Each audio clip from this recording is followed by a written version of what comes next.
So now we're ready for our 8:30 high beam. JoEllen Sanders from HARCATUS Tri-County Action is here. I always forget all the words, but you do. Action is important because you guys take and proceed with a lot of action. We do. You know, our goal is that we make an impact, and so that happens by us going out and doing a lot of action. So yes. Now the action does not include shoveling walks, I hope, but no, I hope not. At least not you. I hope not. Let's go that route. But I did appreciate the walk being shoveled for me to come in this morning, so that's good. About that was good. Robert came in early and he got that taken care of. Hey, he cares about you, and you care about lots of people, and the CARES program is involved with that. Now, explain that a little bit, because that started because of the pandemic. Is that right? That's correct. But it's continuing? It is continuing. So during the pandemic, we were, of course, awarded funds for COVID. And one of the things that came from it was the CARES program, which is our delivery service. Okay. So for people who have been impacted by COVID, whether it's they currently have it or they've had it or someone in their house has been even just exposed, we can deliver items directly to your home. Obviously, I try to remember and remind everybody our mission is to serve the low-income population. Mm-hmm. So there are eligibility requirements that we have to meet and paperwork that we have to collect. But then we can actually go and pick up for you items that we have in our pantries. So laundry soap and dish soap and toilet paper, paper towels, disinfectants, masks, even if we have available, we'll deliver COVID test. We can deliver thermometers, just all sorts of items in order to keep your home safe and healthy during this burden, during this time. Yeah, and it's hard to get out right now too. It is, so we have a gentleman who delivers weekly. He does a round robin around our 3 counties and can drop off right at your doorstep, which is wonderful during the snow. That sure is. And you mentioned taking care of the low income. Just because you were eligible once doesn't mean you probably will be again, but you do have to resubmit, right, because of government regulations that you have to adhere to. Exactly. All of our grant guidelines require us to continually check those applications and the income levels, and we know that it is a burden, but we do require and are required to collect at least 30 days worth of pay stubs.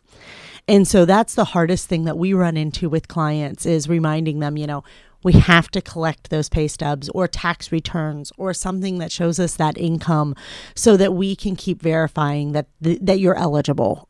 Because it is our mission to serve the county in that low income population. So we have to keep our record straight to make sure we're maintaining and serving the right people. And we certainly like it when people elevate themselves out of that low income bracket. We do. Exactly. And we've been blessed. We have seen actually several here recently with jobs that are becoming available and things like that, where people may be qualified and don't now. And we have a transition process for that. When you think about HEAP and winter crisis, that's kind of, for the utility side of the world, that's been the goal of the states for a long time, is they give you an annual one-time benefit through HEAP.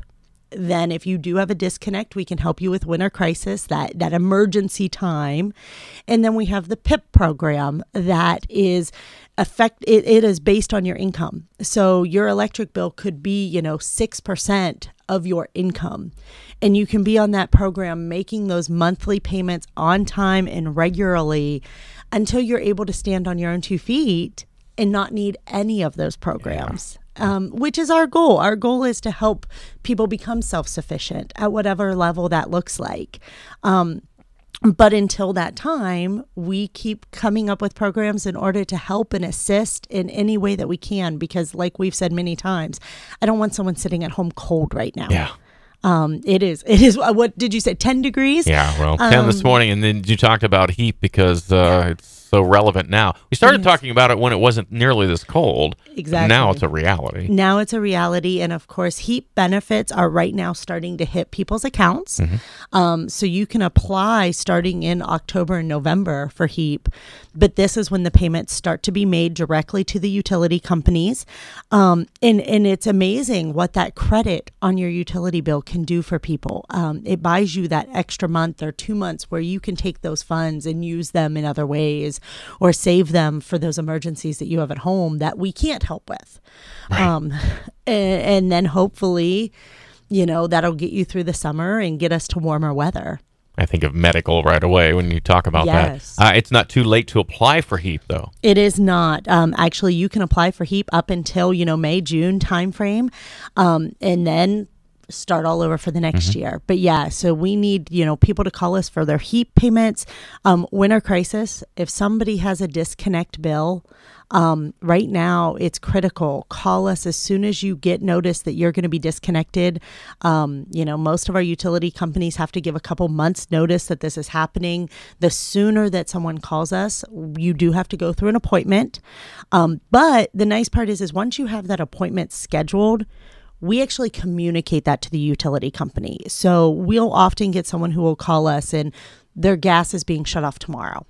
And if we get that appointment scheduled, even if it's for a week out, we notify the utility company and that will put a stay on that shut off so that someone can stay warm until that appointment happens. So important. And winter crisis lasts through what, March? Winter crisis lasts through March. Yeah. So, that disconnect, bills are high right now. Especially this, when we hit a cold front, we see the, you have to turn those temperatures up to keep everybody warm in the home and keep your pipes from freezing and things like that. So, this will run through March. So anytime from now to March that someone has a disconnect, we can help pay that. Can you describe, backtrack a little bit, you talked about PIP. What does that stand for and what is that? How does that benefit us? Yeah. So when people call us for winter crisis and for HEAP, we're going to talk about PIP with them. It is a percentage of income plan. Okay. And so what it does is it looks at your income and it actually works directly with our local utility companies to say, here's what someone's income is. And they can only pay this amount. So if your gas bill is normally, $100, $150 a month, there's a possibility that this can go down to $10 or $15 or $70 a month, which makes it much more reasonable. And the biggest part with PIP that we try to keep our clients reminded of is you have to make those payments monthly and on time and in full. But if you do that for 2 years, they actually waive the difference. So if your gas bill is $100 and now you're paying $70, that $30 is going to build up. Yeah. And it's going to be a debt that you owe to them. But if you make your payments on time and in full, they will actually start to waive that $30 after a 2-year mark, which is huge. Oh, that's tremendous. Yeah, that's very good. But making that payment on time and in full is the key, because if you don't, then that $30 gets added to you, and that's when you become with these big debts that you can't pay off, and that's when winter crisis hopefully can help cover that. But it's a hard cycle. Yeah, boy, that is. There's a lot of things and affect a lot of different people. So, which office do I get a hold of? How do who do we talk to? How does that all work? Yeah. So for everything we discussed today, our Tuscarawas County office can help you, which is our Tuscarawas County Community Services office. They handle all of our utility bills. And so that number there is 330-343-8770. But, what I will say is HARCATUS as a whole has so many programs. We have our Head Start program that is for our children in the community that we can start early. I got it in for us. And weatherization and things like that, where they can actually come in and insulate your home, and senior nutrition, where we do meal deliveries. And, RSVP is for our retired community that wants to volunteer and give back. There's just so much out there right now that if you actually call our main HARCATUS number, it's 740-922-0933, and listen to the prompts, they will then give you the local numbers to call to find any of those resources that you're needing. That's what we need then. We've got it all hooked up. Well, JoEllen, thank you. It's so good of you to come in, and again, got services that you just never know which one might be applying to you or your friends and neighbors next. Exactly. So we'll see you again. We will. JoEllen Sanders from HARCATUS Tri-County this morning here on the 830 High Beam on our BT Morning Show.